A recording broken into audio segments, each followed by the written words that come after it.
on a 2012 Up Camaro for the 5th gens. I know I've been digging around the internet quite a bit. I've spent a lot of time trolling around Camaro 5 forum pages, and I've yet to find an actual description of how to adjust the parking brake cable. Some people have said the dealers have told them no. Vice versa, they've argued back and forth on whether or not it can and can't be done. But it can be done, so today we're going to show you how to do it. First thing you want to do, after you've got the car up in the air, is make sure the car is in neutral. Parking brake is off. Otherwise, you're not going to be able to get the rotor off of there, and that's what we're going to do today, because you have to take the rotor off to adjust it. But the parking brake engages incredibly high on this, and you still have to go a couple clicks after that before you can actually get positive engagement on it. And with a stick car, that is, well, it sucks. You don't want your car rolling away. So today we're going to go ahead and adjust that, and we'll show you how we do it. Alright guys, so now that I've gone ahead and loosened some of these bolts up, make things go a little quicker for you. The guide that goes in that hole there is this. It's just a Torx T15, and that holds the caliper on, or the rotor on to the hub. But we've already gone ahead and we've taken that off, and you don't need to take off the 2 slide bolts for the caliper, but you do need to take off the bolts for the bracket itself. So we're going to go ahead and pull those 2 bolts out. They are 16mm bolts, so we'll take that off and take the caliper bolt off, and we'll show you from there. Alright, so we've gone ahead, we've taken the bracket off along with the caliper, and we've stuck that guy up there. If you do have to hit this thing with a hammer to break it loose a little bit on the rotor, make sure you hit it on the side there, not on the hub. Because once you hit that hub, you mushroom that guy out, the rotor's never coming off, and that's going to be a big bitch because you got to pull the whole assembly. So make sure you hit it there, or strike it in there, but use a soft dead blow hammer. That way, in case you do crack one of the studs, it's not going to mushroom it out.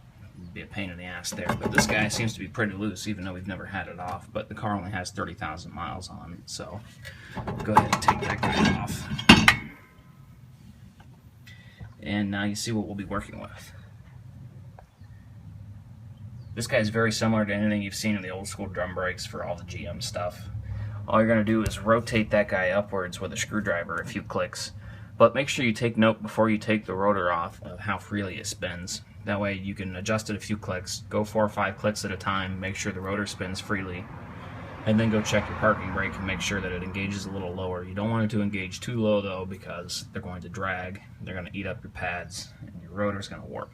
Alright guys, so we went ahead and we bumped that guy up 12 clicks. As you can see, the rotor doesn't want to quite go back on, which means we're just a little over where we need to be. So we'll go ahead and pull that off. Got our pry bar here. You use a pry bar or a screwdriver. We're going to go ahead and bump it back down a few clicks. So see what happens now and see if it fits a little bit better. Alright, so we went ahead and we've adjusted that guy. It seems like 10 clicks has been the magic number on both sides for spacing those guys out. Anything more, the rotor doesn't want to go back on. Anything less, you still get quite a bit of play. But 9-10 clicks seems to be about where you want to be, so we'll go ahead and put that on. Now that the rotor's back on there, let's go do a test run and see where our e-brake is. Now that guy is engaging much earlier than it used to be, because you used to have to get all the way to the end, but 4 clicks in, and you're really struggling to get to the 5th click on there, so that engages it a lot lower. That's about where we want to be. So hopefully that helped you guys out quite a bit, because I know everyone kept saying that you couldn't do this.